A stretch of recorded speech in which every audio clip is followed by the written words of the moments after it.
Welcome, everyone. This is John Ryan of SportsMemo.com. It is April the 8th, and you're watching the NBA Triple Double Show. I'm going to bring you three best bets here that grade 3% on a scaling of 3, 4, and 5%. I went 1 and 2 last night in the NBA. It was one of the first losing nights in quite a while. And we lost with the Milwaukee Bucks by the hook. But you know what? That happens, and it happens over the course of the season. No reason to get upset about it, because there will be times that we do win by the hook. And I like to think, and I know from 27 years of experience, that these types of situations even out over the course of the season. And we're going to get started right away here with the first game, which is going to be the Cleveland Cavaliers taking on the Brooklyn Nets. And this is a very important game, actually, because it will determine the home court advantage for the potential 7 versus 8 play-in tournament game, where the winner advances and is slotted in that 7 seed in the NBA playoff bracket in the Eastern Conference. Brooklyn is 42 and 38. They are one game behind 43 and 37 Cavaliers. And Brooklyn also owns the tiebreaker right now. So a win tonight against Cleveland would almost assuredly put them as the 7 seed going into the play-in tournament.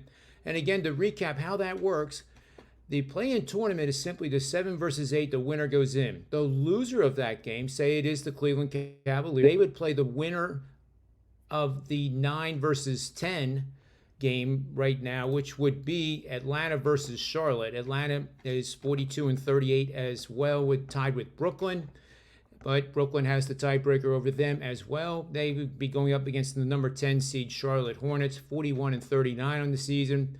And those four teams are basically locked in one way or another for that play-in tournament. So again, the winner of the 9-10 plays the loser of the 7-8. The winner of the 7-8 advances as a 7 seed. The winner of that third game obviously advances as the 8 seed and would currently be facing the Miami Heat, who have sealed the number 1 seed. I don't believe there is a tiebreaker where Milwaukee would own that. And they trail. Boston has 50 wins, as does Milwaukee. But Boston only has one more game left on the schedule. So it's impossible to make up 2 games with just one to play.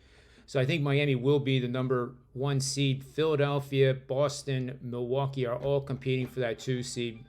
And Philly, coming off that loss last night to Toronto, didn't help their cause in the least. That was a game where they were up pretty big in the first half and just didn't make it happen. And Toronto has their number. There's no question about it. But let's get back to the other game here. We're talking about the Cleveland Cavaliers against the Nets, and this is a game where I do think the Brooklyn Nets are going to cover, and this would be the angle of the day, which I'll get to right now. And what we have here is we're going to bet on winning record home teams that are coming off back-to-back games in which the under won the money by 20 or more points. So each game went under the total by 20 or more points. And they're facing an opponent that also has a winning record on the season.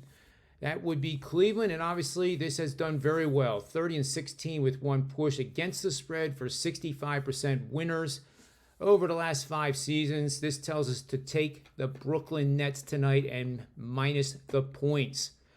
Then we're going to move on to the next game, and this is the Atlanta Hawks taking on the Miami Heat. As I mentioned, the Miami Heat are almost assuredly the number 1 seed here. I mean, there's a lot of things that could happen yet, but I don't think that's going to be the case. Atlanta really would be the team here that would be more in need of the win.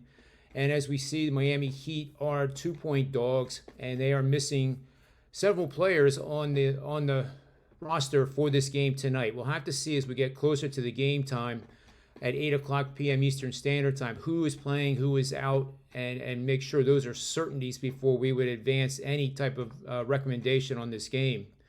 In this matchup, we do have several things taking place here. Just pulling up the charts and data that I have from the database.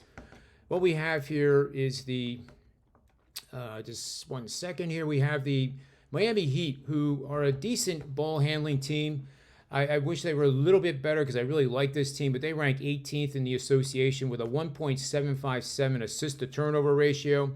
And they are going up against an Atlanta Hawks team that really doesn't play defense all that well. If you look at some of the flash stats, yeah, they look like they play defense decently. Certainly not at an elite level. But they rank 30th in the association in defensive assist to turnover ratio at 1.999, which is 2. That means they allow opponents to average 2 assists to 1 turnover, which is just absolutely horrendous. And if my lean right now is certainly on the Miami Heat, because whenever you have a team that's disciplined like Miami is and shares the ball no matter who is on the court and is not selfish in their play, that's why they have the best record in the Eastern Conference. And you're getting points at home. Sometimes you just kind of turn your head and assume, which is always a bad thing to do, but you presume that the market is already reflecting the players that are not going to be in the game for the Heat. And at +2 at home, I'm leaning the Miami Heat right now. And let's move on to the next game. And that game is the Phoenix Suns and the Utah Jazz. Here's a potential Western Conference showdown for the title in the conference playoffs that will start next week. Phoenix and Utah have a total that opened at 226.5. It's currently 227. Utah 48-32 in the season. Another great year for them. Phoenix, I mean, what more can you say? 63-17. They are light years ahead of everybody else based on record.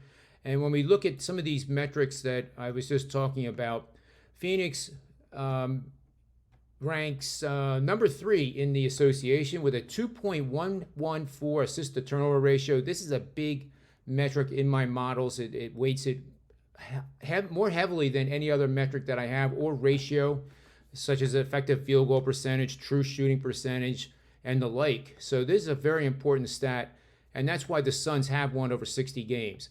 They don't make mistakes. They move the ball around. They get it to the right player with the best chance to score points, no matter who that person is.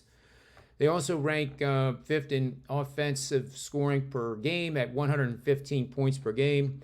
They're averaging 12.5 fast break points per game, and they are 5th in points in the paint, which I like very, very much. So I like seeing that. In assists per game, they're 4th in the association, 27.4.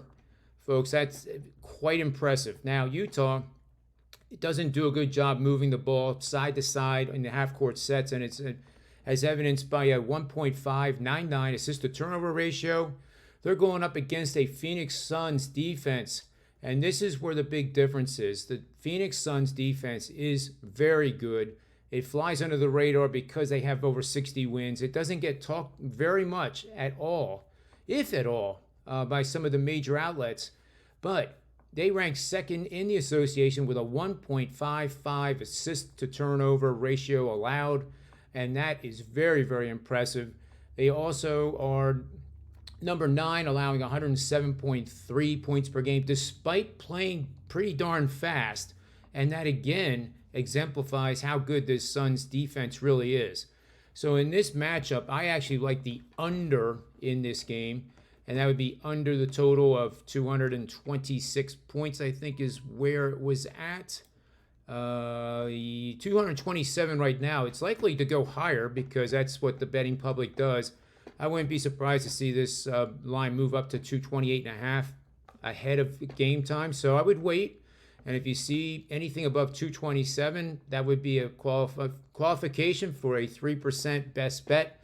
And guys and gals, that is my best bet for this show. The under 227 or more points in the Phoenix Suns Utah Jazz game, set to start at 9:30 p.m. Eastern Standard Time Friday night.